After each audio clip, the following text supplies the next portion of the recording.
There is a lot of conversation around how the hijacking of IC814 has been portrayed in the latest web series. Here are some of the unknown and untold stories around this entire fateful event back in 1999. Untold story number 1. Did you actually know that the actual call made by top government officials via landline, we didn't have caller IDs and mobiles then. So the real call was actually not obliged or listened to. And a fake call, a call from a fake number to the ATC or the air traffic control was listened to at Amritsar. And that proved to be a game changer. It was a fake call purportedly from the Union Government Joint Secretary J. Lal that forced Raja Sansi staff to withdraw the barricades and allow the flight of IC814 out of Amritsar. The CMG or Crisis Management Group calls were actually ignored, thinking that they were a hoax. So the real became fake and vice versa. What a twist of fate. Anyways, here's what happened. After touching down at Amritsar, the captain wanted the plane refueled, and according to sources, no visible efforts were actually being made or seen to rescue the plane, as no one knew that this was actually the IC814 that had gone missing from the Tribhuvan Airport in Kathmandu. The captain knew that the situation was dire, but tried his best to secure the plane and its passengers. In the meantime, call from the Crisis Management Group or CMG came. The message relayed at that point to the ATC at the airport was that they wanted the plane to be immobilized and to slowly move tankers thereafter, so that the hijackers would think that the tankers are slowly approaching for refueling. CMG calls were identified as one from Rube Lal and another that was done by the then Union Cabinet Secretary himself. And they said that they wanted the flight to hold its ground at Amritsar. The idea was to dispatch the NSG and then start the ground action with the local Punjab police. Suddenly another call comes from a number and they said that the plane should be fueled immediately, and the airport authorities acted immediately on those directions, perhaps not realizing that this call that they were responding to was actually fake and perhaps was done by the ISI to mislead authorities, saying that it was a joint secretary from the Ministry of Civil Aviation and he identified himself as Jela. He also directed the authorities to give a clear path to this entire flight immediately. The Amritsar airport was anyways in a state of confusion. There was chaos. Things were all over the place. It was evening time, situation chaotic. There was a shortage of staff, stretched, tensed and confused. They obliged this wrong call and refused to listen to any further calls or instructions from the CMG or the central government, thinking all the other calls are fake. Thus, the IC814 that should actually have been grounded in Amritsar itself was allowed to take off and head out towards its next destination that eventually ended up being beyond the Indian airspace.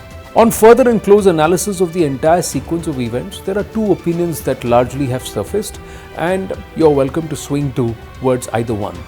The first opinion is that the call was actually made by someone who posed as someone from the Ministry of Civil Aviation but was actually an ISI agent or someone working with the ISI in Pakistan, and they wanted this flight to be given a clear path and exit out of Indian airspace so that it falls into an area where the Pakistanis then control the narrative.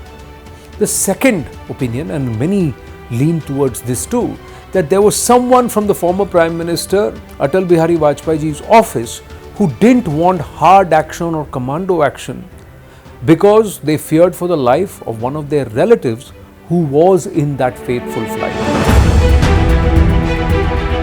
Let's move on to another story that is not spoken about, or perhaps you've not heard before. This is a very interesting facet that is not much talked about. The flight IC814 eventually landed at Kandahar in Afghanistan.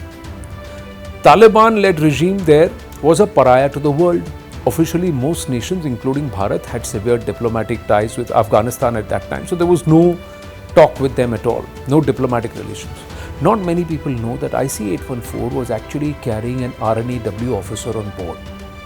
The R&AW officer, with about 13 years of service in the IPS, was on board.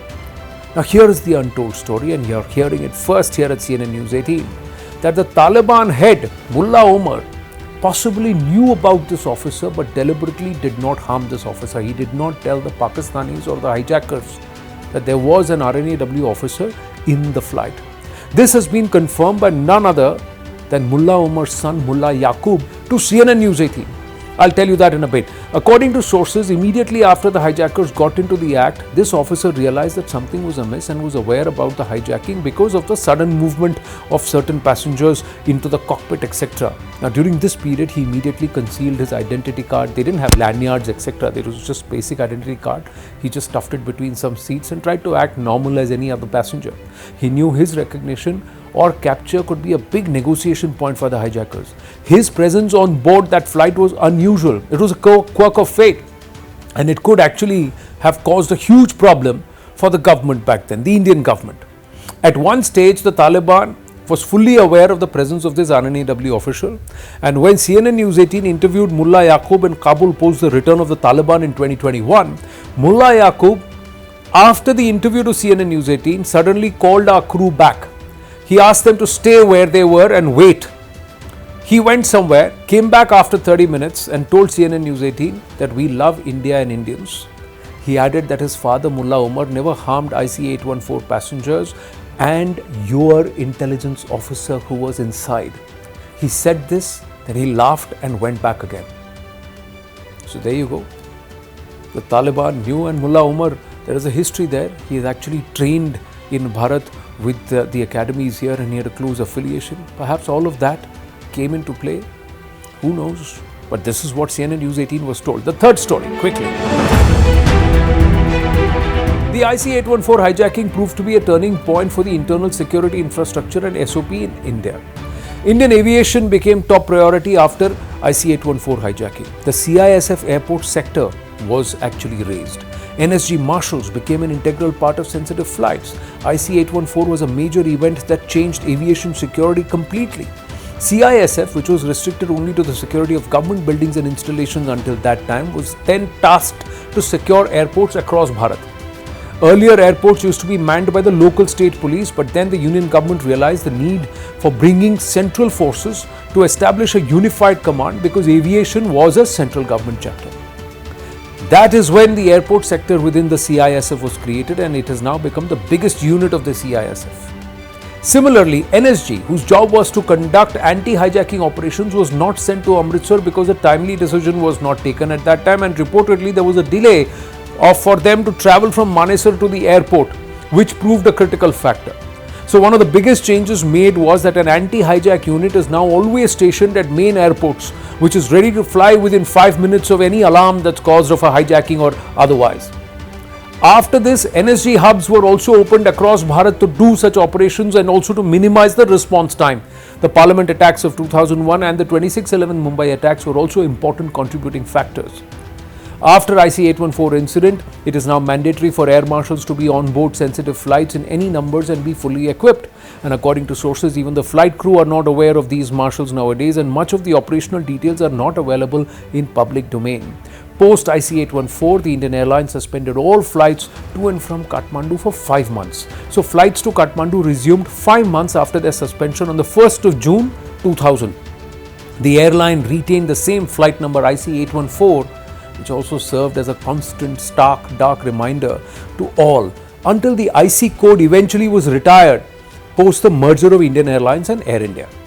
But till date, we see an extra drill at the Tribhuvan Airport in Kathmandu.